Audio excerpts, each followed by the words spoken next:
Very good afternoon students, this is doctor Vipul Kashyap. और आज का जो हमारा टॉपिक है जो हम डिस्कस करेंगे वो है quantitative measurement of bacterial growth. ठीक है। और इसमें स्पेसिफिकली हम पढ़ेंगे total and viable count of bacteria को कैसे कैलकुलेट किया जाता है। ठीक है। आल्दो हमने पढ़ा था कि आपका कैसे जो आपका वायबल बैक्टीरिया है उनको कैसे काउंट करते हैं, by pour plate method, by spread plate method. ठीक है। तो थोड़ा सा हम उसको और डिस्कस कर लेंगे। हमने जो नहीं पढ़ा था वो था आपका टोटल काउंट को कैसे करा जाता है। ठीक है। वायबल को तो हमने पढ़ लिया था, जैसे स्प्रेड प्लेट मेथड हो गया आपका, ठीक है, या पावर प्लेट मेथड हो गया। तो उससे वायबल काउंट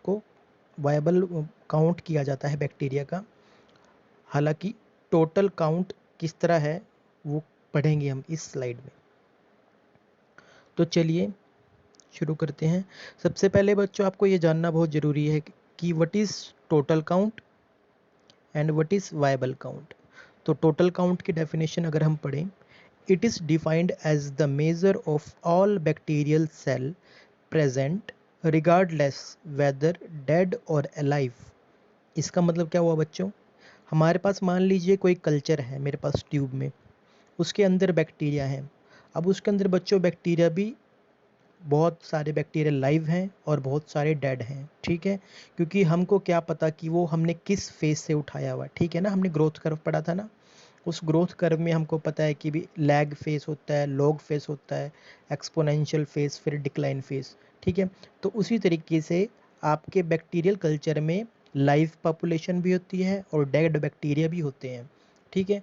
तो अगर हम लाइव प्लस डेड बैक्टीरिया दोनों को काउंट कर रहे हैं तो उसको बोलते हैं बच्चों total count.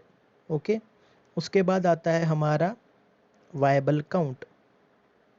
It is defined as the measure of all bacteria cell which are live। तो बच्चों जो सिर्फ और सिर्फ लाइव बैक्टीरिया हैं जिनकी कोई मेटाबॉलिक एक्टिविटी है उनको हम क्या कहते हैं, वायबल बैक्टीरिया। तो उनको जिस मेथड से काउंट करेंगे तो हम उसको बोल लेंगे वायबल काउंट मेथड। ठीक है। तो यही डिफरेंस मेन है टोटल काउंट और वायबल काउंट में। तो growth can be determined by numerous techniques based upon the measurement. अब हम बैक्टीरियल ग्रोथ को अलग अलग टेक्निक से बता सकते हैं जो डिपेंड करेगी किस तरीके से आप मेजरमेंट करना चाहते हो। ठीक है। तो number 1 on the basis of cell count, number 2 on the basis of cell mass, number 3 on the basis of cell activity. तो आपके सिलेबस में बच्चों सेल काउंट के बारे में बताया गया है जो कि हमारा टोटल काउंट और वायबल काउंट इसके बारे में पढ़ेंगे। ठीक है। तो एक बार देख लेते हैं ये सेल काउंट में क्या आएगा आपका।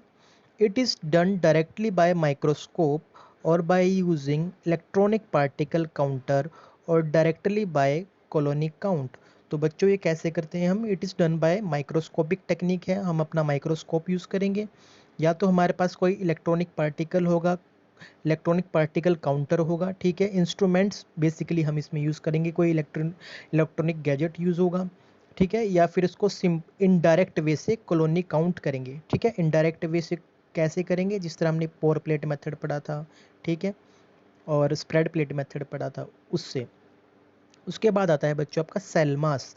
अब on the basis of cell mass भी कर सकते हैं हम। ठीक है। आपको पता है कि नाइट्रोजन मेन सोर्स होता है बैक्टीरिया का। ठीक है। इससे ही प्रोटीन और अमीनो एसिड बनते हैं। तो इसका मैक्सिमम वेट क्या होगा, नाइट्रोजन कंटेंट होगा। ठीक है। बैक्टीरिया में सबसे ज़्यादा। तो अगर हमने नाइट्रोजन कंटेंट को ही मेज़र कर लिया उसका, ठीक है, तो हमको पता लग जाएगा। ठीक है। या फिर हमने टर्बिडिटी चेक कर ली। बच्चों टर्बिडिटी का क्या मतलब हुआ, मान लीजिए कोई टेस्ट ट्यूब है। ठीक है। टेस्ट ट्यूब में आपका सिर्फ पानी है, एक टेस्ट ट्यूब में एक टेस्ट ट्यूब आपके पास है, उसमें सिर्फ पानी है, मगर आपने क्या किया, चौक का पाउडर डाल दिया। चौक जिससे ब्लैक बोर्ड में यूज़ करते हैं ना चौक, वो वाला पाउडर आपने डाल दिया। तब आप इन दोनों में जब ऑब्जर्व करेंगे टेस्ट ट्यूब में, ट्रांसपेरेंट पानी में आपको बिल्कुल ट्रांसपेरेंट दिखेगा, मगर जो बी टेस्ट ट्यूब है मान लीजिए जिसमें चौक डाल ली, आपको उसमें मिल्की मिल्की सा दिखेगा ना, टर्बिडिटी ज़्यादा होगी। तो जब आपको लगता है कि भी पानी में टर्बिडिटी, उसको टर्बिडिटी बोलते हैं कि number of particle present in the solution. ठीक है। जिसके कारण लाइट जब पास होने में दिक्कत हो रही है किसी सॉल्यूशन को। ठीक है। तो उसको बोलते हैं टर्बिड सॉल्यूशन। तो टर्बिडिटी मेथड से भी हम यूज़ कर सकते हैं बाय मीन्स ऑफ स्पेक्ट्रोफोटोमीटर। ठीक है। उसके बाद आपके on the basis of cell activity, तो सेल एक्टिविटी में क्या है, by observing the biochemical activity to size of population. तो बाय ऑब्जर्विंग हम किसी की बायोकेमिकल एक्टिविटी माइक्रोब की उससे भी चेक कर सकते हैं उसकी पॉपुलेशन के बारे में, ठीक है। मान लीजिए स्टेरिलिटी टेस्ट लगाएंगे आप, या फिर माइक्रोबियल ऐसे टेस्ट लगाएंगे, तो वहाँ से भी हमको ग्रोथ का पता लग जाएगा कि इस वक्त यहाँ पे कितने सारे बैक्टीरिया हैं, ठीक है, जो अवेलेबल है इस वक्त, और उसको हम काउंट कर सकते हैं, ठीक है बच्चों। तो ये सारे मेथड थे। तो बेसिकली हम यहाँ पे क्या पढ़ेंगे, सेल काउंट वाला जो आपका पोर्शन है, इस मेथड से आपके टोटल काउंट और वायबल काउंट ये पढ़ेंगे, ये आपके सिलेबस में है, ठीक है।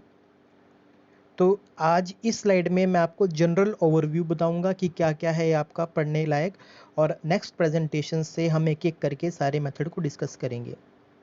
उसके बाद सेल काउंट जो है उसमें हम चेक करेंगे बच्चों, एक आता है टोटल काउंट या फिर डायरेक्ट मेथड। टोटल काउंट और डायरेक्ट मेथड फर्स्ट है आपका। टोटल काउंट का मतलब आपको मैंने बताया था ना कि टोटल काउंट में लाइव भी होंगे और डेड बैक्टीरिया दोनों होंगे, ठीक है। तो इनमें इसको करने के लिए कौन कौन से मेथड्स अवेलेबल हैं, और टोटल काउंट को डायरेक्ट मेथड भी बोलते हैं। तो कौन कौन से मेथड्स हैं, ब्रीड्स मेथड या direct microscopic method, counting chamber method हो गया, electronic enumeration of cell number हो गया, प्रपोर्शन काउंट मेथड हो गया, राइट्स मेथड हो गया, काउल्टर मेथड या फिर कंडक्टिविटी मेथड हो गया, और पैक्ड सेल वॉल्यूम।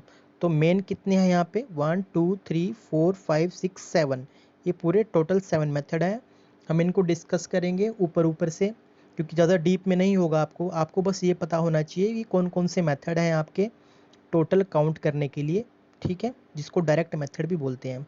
उसके बाद अब बात करेंगे हम वायबल मेथड को, ये भी सेल काउंट के अंदर ही आएगा, ठीक है।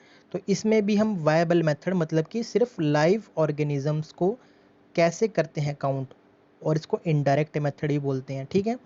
ये हम पढ़ चुके हैं बच्चों। इसमें कौन कौन से थे, एक तो प्लेट काउंट मेथड है, ठीक है, और एक है मेम्ब्रेन फिल्टर काउंट, ठीक है। ये मैं आपको बताऊंगा कि मेम्ब्रेन फिल्टर काउंट में क्या होगा। प्लेट काउंट हम पढ़ चुके हैं, एक बार दोबारा पढ़ लेंगे।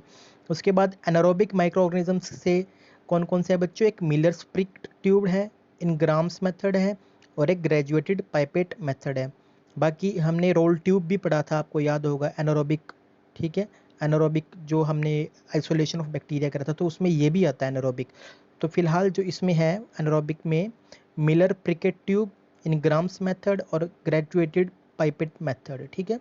तो ये हैं वायबल के, फॉर द वायबल। तो इसी तरह आज हमने क्या पढ़ा, आज हमने ये पढ़ा कि काउंट मेथड को दो हिस्सों में डिवाइड किया गया, एक है डायरेक्ट मेथड से और एक है इनडायरेक्ट मेथड से। डायरेक्ट मेथड में आपके जो आएंगे टोटल काउंट, जिसमें डेड और लाइव ऑर्गेनिज्म का कम्बिनेशन होगा, उनकी चेक करेंगे। और इनडायरेक्ट मेथड में हम करेंगे जो सिर्फ और सिर्फ लाइव माइक्रो ऑर्गेनिजम्स को शो करेगा, ठीक है। तो आज के लिए इतना ही पढ़ेंगे बच्चों। नेक्स्ट प्रेजेंटेशन से जो मैं आपको बताऊंगा एक एक करके, वो किसके बारे में पढ़ेंगे बच्चों, ये पढ़ेंगे सबसे पहले ब्रीड मेथड या डायरेक्ट माइक्रोस्कोपिक मेथड, ठीक है। तो एक ही प्रेजेंटेशन में बहुत सारा हो जाएगा, आप कंफ्यूज ना हो इसके लिए। नेक्स्ट स्लाइड से हम आपका नया टॉपिक शुरू करेंगे। Thank you.